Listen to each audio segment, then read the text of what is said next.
மேஷராசி என்பவர்களுக்கு இன்றைக்கு நாள் தொடக்கத்திலிருந்தே மனதில் சொல்ல தெரியாத பயம். பொதுவாக மேஷராசி என்பவர்களுக்கு பயம் என்பது கிடையாது. ஆனால் உள்ளே இருக்கும், வெளியில் காமிச்சிக்க மாட்டாங்க. இன்னைக்கு ஏதோ ஒரு அச்சம் உங்களை பாதர் பண்ணிகிட்டே இருக்கும். நான் சொல்வது அது தேவையில்லை, இக்னோர் பண்ணுங்க. காரணங்களே இல்லாமல் சில எண்ணங்கள் மனசில் வருவதுங்கிறது இயல்பு தான். அதற்கு நம்ம பதில் சொல்ல வேண்டிய அவசியம் இல்லை. இன்னைக்கு ஸ்கந்த சஷ்டி கவசம், ஸ்கந்த குரு கவசம் இதை கேட்டு முருகப்பெருமானை வழிபடும் பொழுது சகல விதமான நன்மைகளும் வரும். ரிஷபராசி என்பவர்களுக்கு மனதிலும் உடலிலும் சற்று சோர்வு தரக்கூடிய நாள். எல்லாருக்கும் உள்ளது தானே. எப்பவுமே மனுஷன் சுறுசுறுப்பாக இருக்க முடியுமா? எங்கோ ஒரு இடத்துல ஒரு சலிப்பு, ஒரு சின்ன வெறுப்பு, ஒரு ஹேட்ரட் இதெல்லாம் இருக்க தான் செய்யும். இதெல்லாம் பற்றி கவலைப்பட வேண்டியதில்லை. இன்னைக்கு முடிஞ்ச வரைக்கும் ஓய்வு எடுத்துக்கிறது ரொம்ப அவசியம், நல்லதும் கூட. வீட்டுக்கு அருகாமையில் இருக்கக்கூடிய ஈஸ்வர பெருமானுடைய திருஸ்தலத்துக்கு சென்று நல்லெண்ணெய் தீபமேற்றி நவகிரகத்தை சுற்றி வந்து ஒரு அர்ச்சனை செய்தீர்கள்னா இன்னும் சிறப்பான விஷயம் நடக்கும். எல்லாமே மிதுன ராசி என்பவர்களுக்கு தேவையில்லாத பயம் மனமெங்கும் சூழக்கூடியது. அது மட்டும் இல்லாமல் ஒரு சபலம், அதாவது வாழ்க்கையில் பிரச்சனையுடைய ஆரம்பம் சபலம், பிரச்சனைகளுடைய முடிவு அமைதி. இந்த சபலம் என்பது முதல்ல வரலாமான்னு கேட்டுட்டு தான் வரும். அது வந்து அந்த கெட்ட தீய குணம் மனசில் உட்காந்து கால் மேலே கால் போடும்போது நமக்கே அது ஆர்டர்ஸ் போடும். இதுதான் நம்மளை நம்ம ஜெயிக்கும் போது இந்த உலகத்தை நம்மளால் ஈஸியாக ஜெயிக்க முடியும். இதை மறக்கக்கூடாது. இன்னைக்கு நீங்கள் செய்ய வேண்டிய காரியம், உங்களால் முடிஞ்ச தானங்களையும் தர்மங்களையும், உணவளிப்பது, ஆடை அளிப்பது போன்ற நல்ல விஷயங்களை செய்யும் பொழுது அந்த தர்மம் கண்டிப்பாக தலை காக்கும். கடகராசி என்பவர்களுக்கு ஏற்கனவே அஷ்டம சனி பாதிப்பில் படாத அவஸ்தையில் அப்படின்னு நொந்து போயிருக்கிற கடகராசி என்பவர்களுக்கு ஒரு பெரிய குட் நியூஸ் என்பது வருகின்ற சனி பயிற்சி ஒரு 6 மாதத்தில் வரக்கூடியது நல்லபடியாக நடக்கும்.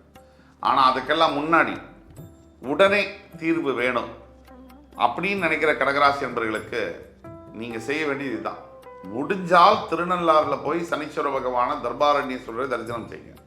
முடியலையா வீட்டில் பஞ்சமுக விளக்கை ஏற்றி, அதாவது பஞ்சமுக விளக்கு அதை ஏற்றி நீங்கள் ஒரு சாம்பிராணியை வந்து இது பண்ண வச்சு பற்ற வச்சு கந்த சஷ்டி கவசம், ஸ்கந்த குரு கவசம் தொடர்ந்து 11 தடவை பாராயணம் செய்யும் பொழுது உங்களுடைய அத்துணை துன்பங்களும் விலகும். இது சத்தியமான உண்மை.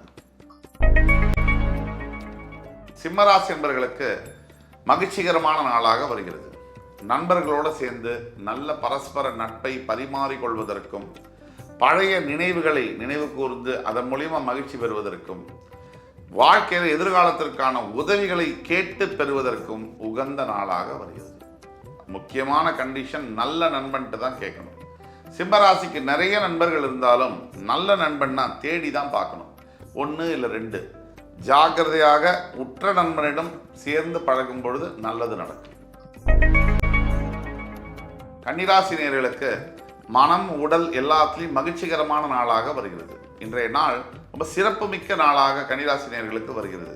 எந்த விதமான கவலையும் வேண்டாம். இதுவரைக்கும் நடந்ததெல்லாம் நடந்து போட்டும். இனிமேல் நடக்கப் போகிறது எல்லாமே வெற்றி தான், நல்லது தான். பயம் இல்லாமல் தன்னம்பிக்கையோடு இன்று செயல்படும் பொழுது எல்லாமே வெற்றி தான் கிடைக்கும். துலாம் ராசினியர்களுக்கு சற்று மனசில் கவலை வரும். தேவையில்லாத வாய் தகராறு, சண்டை, சச்சரவு, வீட்டு பக்கத்தில் இருக்கிறவங்களோட தகராறு, வீட்டுக்குள்ளே இருக்கிறவங்களோட தகராறு, அலுவலகத்துக்கு போனால் அங்கே பிக்கல் புடுங்கல், தேவையில்லாத வார்த்தைகள், இதெல்லாம். இந்த வார்த்தையை விட்டால் வாழ்க்கையை விட்ட மாதிரி.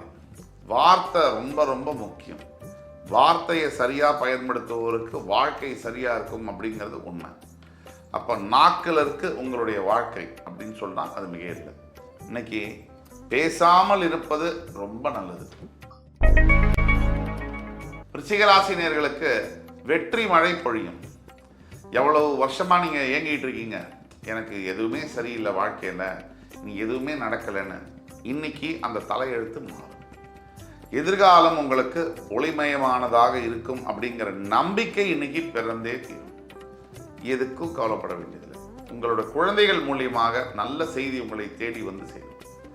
அற்புதமான பண வரவுகளை எதிர்பார்க்கலாம். நல்ல நாளாக வருகிறது இன்று உங்களுக்கு.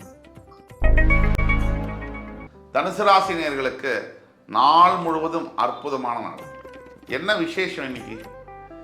இதுவரைக்கும் முயற்சி பண்ணி நடக்கவே நடக்காதுன்னு ஹோப்லெஸ்ஸான விஷயங்கள்லாம் நடக்கும். எதிர்காலத்தில் அதிசயம் தரக்கூடியதப்பா இதெல்லாம் என் வாழ்க்கையில் நடக்குமா அப்படின்னா நடக்கும்.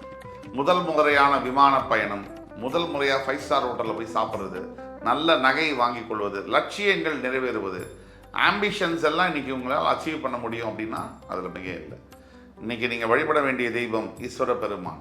நீங்கள் போக வேண்டிய கோவில் சிவன் கோவிலுக்கு போய் நீங்கள் தீபமேற்றி வழிபடும் பொழுது அத்துணை குறைகளும் தீர்ந்து நல்லது பிறந்தே தீரும். மகர ராசி என்பவர்களுக்கு சோதனைகளை எல்லாம் முறியடித்து சாதனையாக மாற்றும் இந்த நாள். இந்த நாள் உங்கள் வாழ்க்கையில் நீங்கள் மறக்க முடியாது. இது ஏட்டுகளில் பொறிக்கப்பட வேண்டிய அற்புதமான நாள். பெரிய திருப்பங்களை இன்று நீங்கள் எதிர்பார்க்கலாம். நல்ல திருப்பங்கள், நல்ல மனிதர்களை சந்திக்கப் போகிறீர்கள், நல்ல செய்திகளை கேட்கப் போகிறீர்கள், நல்ல வார்த்தைகளை பேசப் போகிறீர்கள். வாழ்க்கை மட்டும் எப்படி இருக்கும்? நல்லதாக தான் சார் இருக்கும். கும்பராசினியர்களுக்கு மிகவும் லாபகரமான நாள்.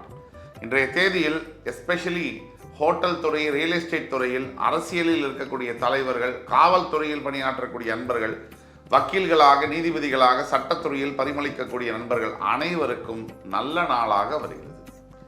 கொஞ்சம் நிதானமாக இருங்க, எல்லாமே நடக்கும். ரொம்ப இழுத்து பிடிக்க வேண்டிய அவசியமே இல்லை. தைரியமும் தன்னம்பிக்கையும் இன்றைய தேவை. மீனராசினியர்களுக்கு இன்றைய நாள் ஆண்டவனுடைய அருள் உங்கள் மேலே நேரடியாக விழக்கூடிய நாள். இந்த ஸ்ரீராமச்சந்திரமூர்த்தியுடைய நேரடி தொடர்பில் நீங்கள் இருப்பீங்க. எல்லா விதமான நலன்களும் சொல்லுவாங்க. அதாவது 16 பெற்று பெருவாழ்வு வாழ்கன்னு சொல்லுவாங்க. அந்த 16ல் தானம், பசு புத்திர லாபம், அதாவது பசு வச்சுருந்தா வீட்டில் அந்த காலத்தில் நல்லது நடக்கும்னு சொல்லுவாங்க. புத்திரர்கள், குழந்தைகள் இருக்கிற வீட்டில் தான் செல்வ செழிப்பு என்பது இருக்கும். குழந்தைகள் வீட்டில் இல்லைன்னா இந்த வீடே ஜீவோன்னு இருக்கும். ஒரு அமைதி, அது மயான அமைதி தான் சொல்லுவோம். நமக்கு நாமே சொல்லிக்கலாம் என்ன வேணாம், ஆனால் குழந்தைகள் இருந்தால் தான் அந்த வீட்டுக்கு அழகு. குழந்தையும் தெய்வமும் கொண்டாடும் இடத்தில். இதுதான் இன்றைய தாரக மந்திரம்.